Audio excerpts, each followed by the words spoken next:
Ratusan sepeda motor ditinggal pemiliknya berlibur di Pelabuhan Balohan, Sabang. Kendaraan itu ditinggal pada Jumat lalu dan diperkirakan kembali Senin mendatang pasca libur awal tahun.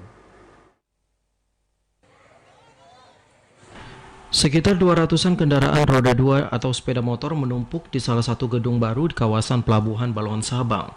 Ratusan sepeda motor diketahui milik warga Sabang untuk berlibur selama beberapa hari di berbagai tempat di daratan.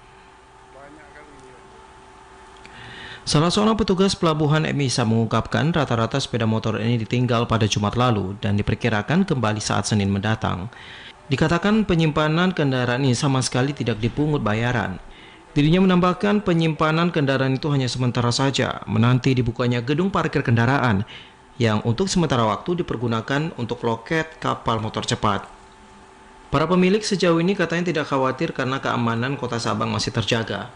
Penumpukan sepeda motor tampak cukup panjang, sehingga sama sekali tidak ada pelindung atap di atas sehingga akan basah diguyur hujan dan panas terkena matahari. Dari Sabang, Mahfud Tahir, kontributor TVRI melaporkan.